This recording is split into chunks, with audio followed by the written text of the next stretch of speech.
8 Butterfly, the code, the brand, the lifestyle.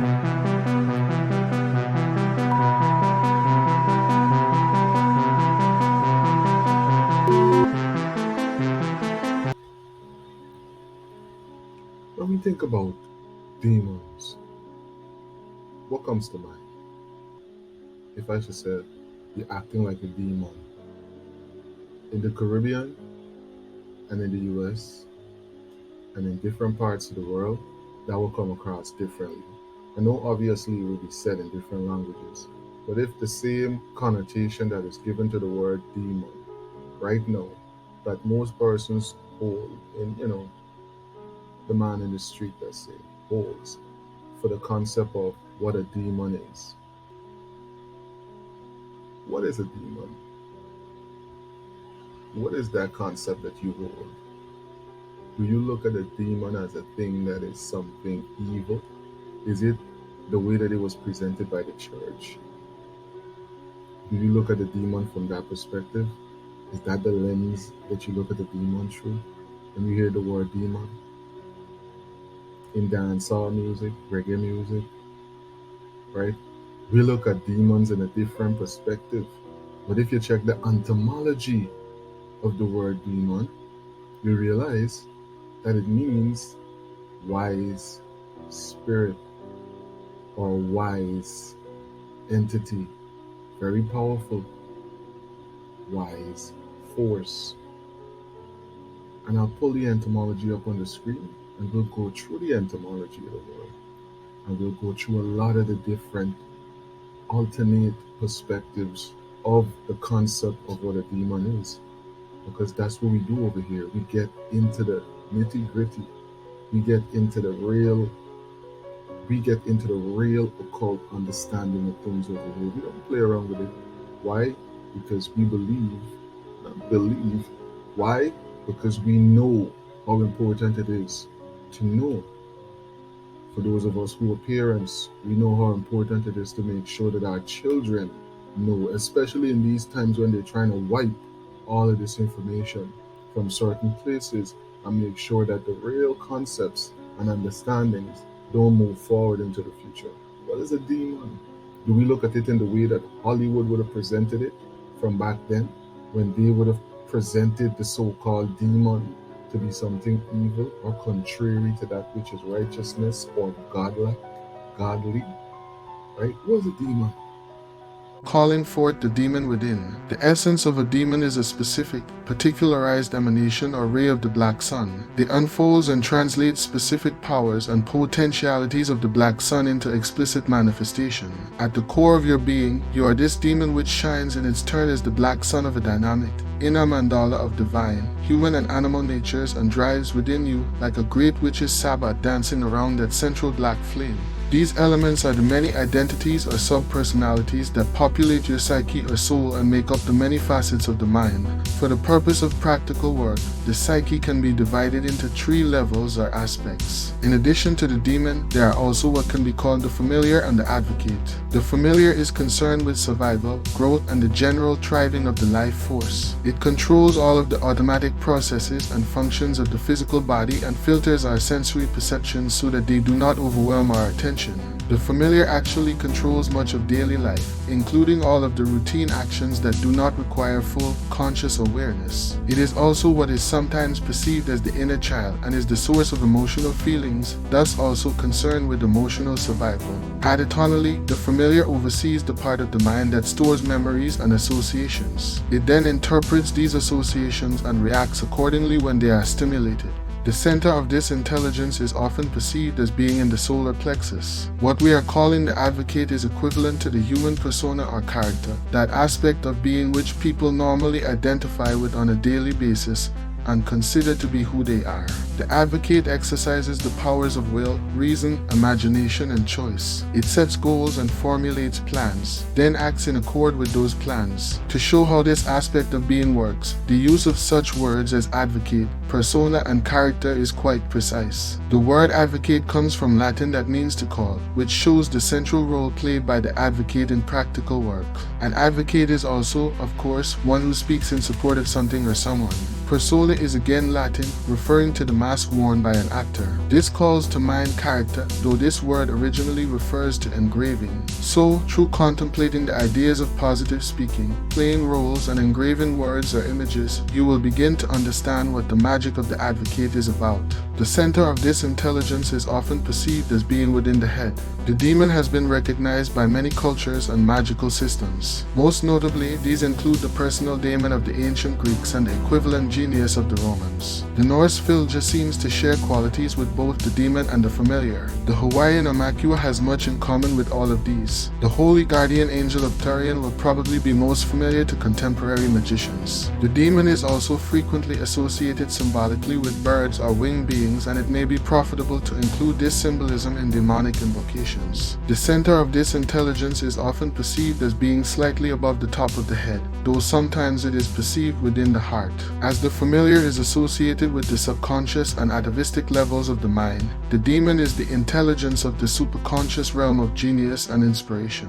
In one sense, the demon is understandable as an ideal parent. In another sense, the demon is like an ideal lover. The demon knows both the advocate and the familiar intimately and understands and supports them totally. The demon is an ever-present guide and mentor. It is also the hidden manifester of the plans and patterns that make up your reality. Of course, demons also comprise their own society or company within the realm of pandemonium. They are all in communication with each other, weaving their plans and patterns together in the manner of their nature. More individuals becoming aligned on the human level with their own demonic being facilitates the manifestation of these plans and patterns upon the earth. The demon is especially concerned with the fulfillment of personal meta needs. Meta needs are needs for nourishment and growth of being that go beyond the physiological and emotional needs of the familiar and the intellectual needs of the advocate. Some essential meta needs are self-actualization, self-sufficiency and wholeness, truth and meaning, beauty, perfection and uniqueness, goodness and justice, aliveness, power and freedom. These ideals may seem abstract. It will be necessary to define what they mean for you personally and to integrate them concretely into your being and life. This is achieved over time as you bring the elements of your soul together, bringing the work into increasingly clearer focus. If you earnestly seek understanding and fulfillment of these needs, the demon will be happy and will respond. By consciously adopting and emulating the qualities of the demon, the advocate can be a better guide to the familiar while also drawing the demon closer. Of course, the direct invocation of the demon is the centerpiece of the work.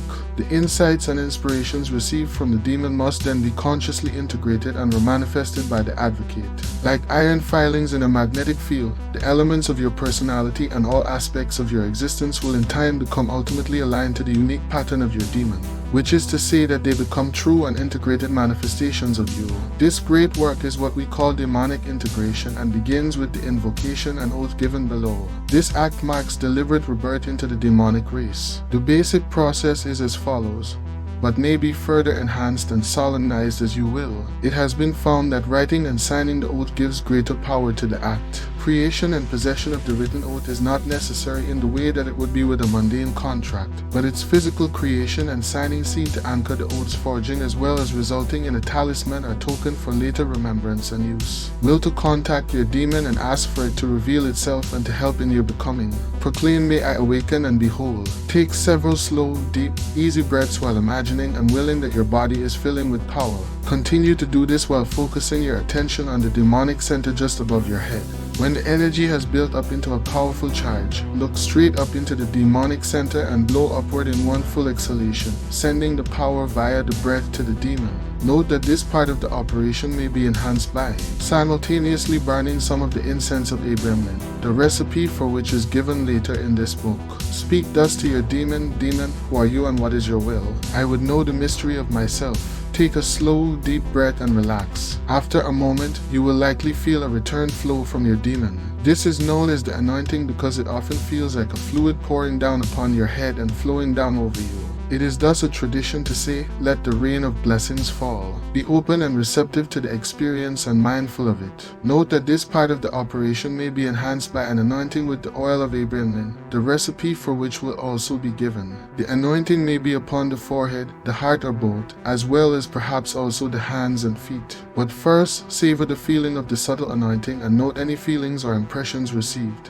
The oil may be used afterward as a kind of physical seal upon the experience. Follow now now with the oath. Look back up to your demonic center and affirm the following. In the light of the black sun, I affirm my demonic nature and my place in the sovereign company of pandemonium. I sincerely and enthusiastically promise and swear that I will forever seek to further discover, cultivate, and express the mystery of myself to the further glory of the black sun and the further greatness of demonkind.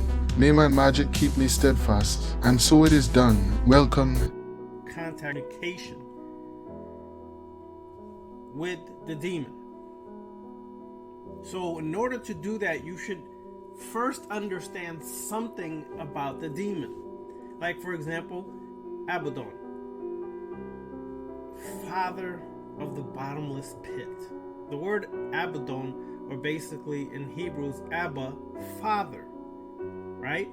Don can be pit, bottomless pit. It could be abyss. It could be void. It can be those things. But it's understanding the demon that you are going to be working with. So out of respect, you should study up on the demon. You should know the sigil or create your own sigil that you get from meditating on the demon, and speak to the demon. Speak to the demon as if they're your best friend. See, we have this habit as humans to bow down to what we think is non-visible or more superior than us. That's not what this path is all about on the left-hand path. You're deifying yourself, so you are a god demon in your own right. So you should not be bound down. What you should be doing is integrating or harmonizing with the demon, embodying the energy, the power, the attributes and characteristics of the demon within you, so that you can empower yourself with that energy, those attributes and characteristics, for the work that you choose to do. Myself with Abaddon is a destruction ritual to destroy whatever remains of my weaknesses, my traumas, my issues, anything like that, to destroy that, so that I may become more powerful and stronger than ever. So it is very good that you meditate on the demon, embrace that energy within you, build a relationship with the demon as equals, not as one subservient to the other. That's not what this path is all about. If you still feel like you got to be subservient to a demon, you are nothing more than still a religious person disguising yourself in the left-hand path. You should integrate and harmonize so you are as one.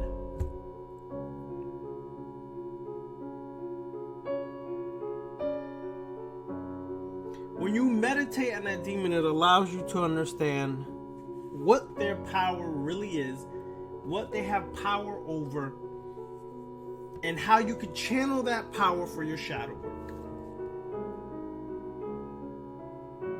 Abaddon is perfect for destroying the issues that are still affecting you today. It is perfect to utilize for your work in the shadow work. Some who are taking my class understand this.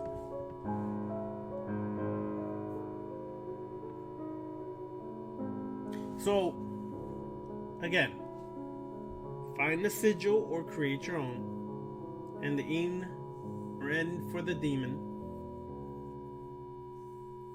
and begin the act of chanting it repetitively. I do 99 times, some say 108. Like I said earlier, it depends on you. Just do it at least 4, 5, 6, 7, 8, 9 times in a row.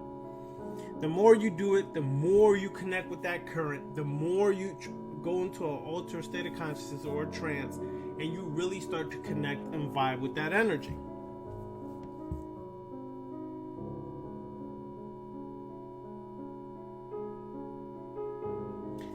When you do this, you'll start to visualize certain things. As you chant this over and over,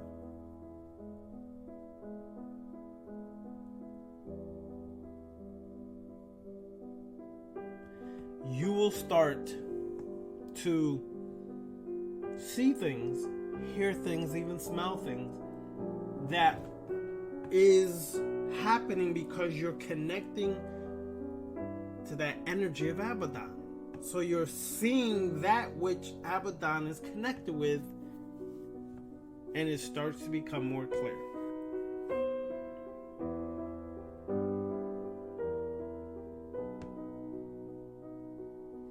So focus on these things if you really want to work with demons. Okay, yes, I understand there's the Goetia way of doing things. I don't utilize the Goetia. I utilize my own methods that I'm creating to work with the demons that are beneficial for me, and everybody should create their own way to do it.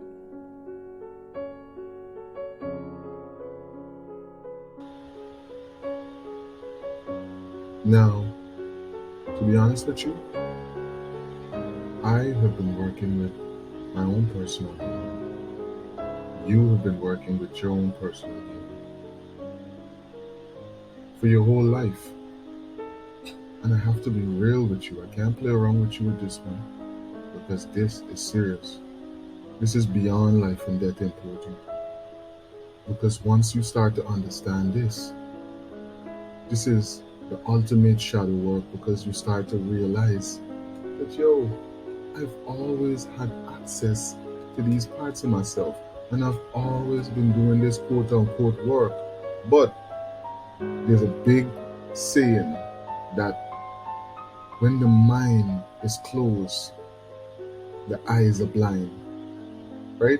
So when the mind is closed to a particular perspective, when the mind is closed to a particular understanding, the eyes, the two physical things that you're going to use to interact with these 7 bands, these 7 light codes, these 7 frequencies that we exist within, this red, blue, green, right? Your eyes can't see what the mind don't understand. There's so much going on around you. Right now, you're interacting with your own personal demon right now. But when you start to meditate, when you start to research on the occult, when you start to get into deeper understandings of yourself as present divinity, then you're going to start to realize, I might have always been interacting with this entity that I'm now putting a name to, that I'm now creating a language of communication with, that I'm now sending on different missions, different journeys, non-physically, that I physically might not be able to go and deal with. That's the power that you've always been interacting with, and you're doing it right now. The daemon within, the true and higher self, cannot awaken if the shadow self has not been addressed. I don't give a fuck what anybody tells you. Somebody can give you their opinion of it. They can give you their own perspective. I'm just giving you the reality of it based on the facts. And the only way you're going to come to the realization of those facts is by experiencing it. All right? Because your goal and objective through your shadow work is to remove all false aspects of the illusionary self, meaning everything that they have programmed us to be. We must be able to cipher through that and see.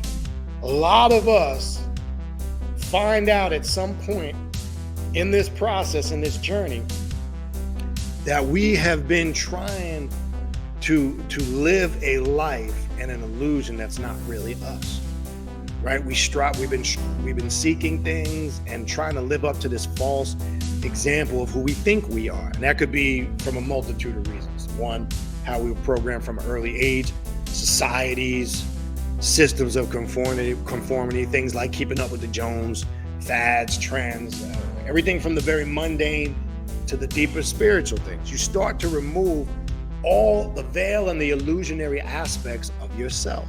So once that is stripped away, then the personal daemon or the higher and true self can emerge, right? The personal daemon, the shadow self, because unlocking the shadow or the hidden self is where you will find the personal daemon, right? And though there is a literal manifestation of your personal daemon, that's one aspect of it. I would recommend a good book by Malthus that I've mentioned many times before called The Black Ship. You need to understand the different fragments of how the personal daemon operates, the advocate and the familiar, which is two concepts in the book, The Black Ship, and dealing with the pandemonium, Mandela, and the personal daemon and the higher self. And I like that book because it's something that you can apply across the board in your demonic integration work, right? It's called demonic integration work because you're trying to integrate you, the mundane self, right, with the real you. And once there's a harmonization of the subjective aspect of your consciousness and the objective, I say a harmonization, a good understanding how both function and operate, then that personal daemon can truly emerge. It can emerge if that veil is still over your eyes. That's why I keep telling people, okay? This is very important to understand because people want to pretend like sometimes we don't want to own up to the choices and the decisions we make, and that creates a lot of problems in our life, right? And that all of those things that are self-created based on the choices and decisions we make could be suppressing us from growing and evolving into what we're destined or should be destined to become. And we get distracted, and a lot of people want to blame external, outside things for their weaknesses. You're going to find out a lot of your problems, majority of them are self-created simply by the choices and the decisions you make, right? And that's one thing this path teaches a hard lesson on, right? You might have been walking around or thinking for years, oh, people out to get me. People, a motherfucker always think everybody hating on him. I always say, what makes you think a motherfucker's sitting around all day?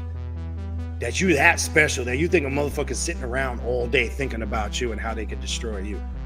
I'm not saying there's not messed up people like that exist, but sometimes it's the person that's messed up that's thinking that, and they just don't see it. Because what they're doing is they're using that as a crutch to hide their weaknesses.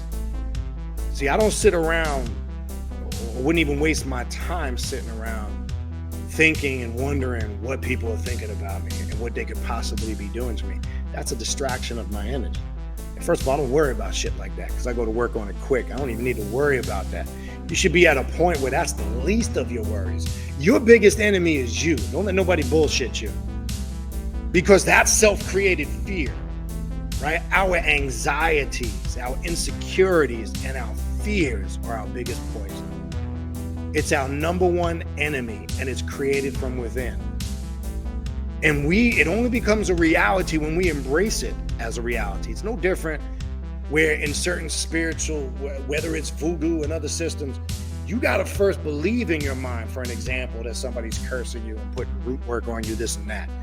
I don't care what anybody says. There'll be other people in those traditional paths say, oh, that's not true. Trust me when I tell you. It to removing the veil of the illusionary self. Now, in demonic integration work, for an example, in the Black Ship, it gives you exercises. There's many different methods, many personal daemon rituals you can do to activate and materialize and make your personal daemon manifest and connect with it. It's always there. It's not like it's gone anywhere. But when we say the personal daemon or the higher self, the word daemon, D-A-E-M-O-N, right, goes back to Hermetic philosophy, right? It was just a term used for the higher intelligent genius self or the real self, the real you, right? You find it also in Egyptian Heka referred to as the agathodaemon, right? Same thing. You're going to find different concepts and constructs of it and different philosophies, but they all, even in Thelema with Kraus, he referred to it as the Holy Guardian Angel, right? Same thing. It's a form of connecting, whether you want to refer to it as a spirit guide, a guardian angel, a personal daemon, whatever you want to refer to it as, the construct and the purpose and what it's described as and what it serves as far as in relationship to you and your spiritual journey, you'll see the similarities, right? This is also a critical component and step, because when the shadow self has emerged and you have awakened the personal daemon within, right? Only then can you successfully start to proceed and take a journey on this path. Trust me when I tell you, right? Now, You see? So first things first is to start your own communication with that part of you that you stopped communicating with since you think you're too grown now to have conversations with it. You always used to talk to your demon. When you were a child, remember those conversations that you would have? That was your demon that you were talking to. For those that had conversations with their imaginary friend, for those that had conversations with their toys, for those that had conversations with their dolls, for those that had conversation with a lot of action figures, drum sets, xylophones, guitars, whatever it was that you played with as a child, and you had conversation with, molding, painting, drawing. We all have conversations, us as musicians as well. We have conversations with ourselves, that part of ourselves a lot. When we interact with a beat, when we interact with a vibration, when we interact with a particular mood, and we create that unique sounding harmony, that unique song that no one else has ever heard. Where did it come from? Your personal demon, which is technically you beyond the 7-band light, which is technically you beyond the 7-band lockdown, beyond the visible part of the electromagnetic spectrum. You are an electromagnetic being. Ant-Man, the Wasp, Quantumania. You are an electromagnetic being. To the Mercedes experience. Hell, I don't even know if I can handle both of y'all.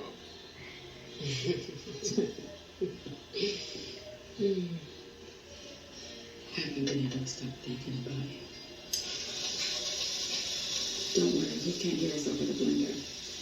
He swears by his all-natural sex potion, but it's just Irish moss and Viagra. The coach sees us when we be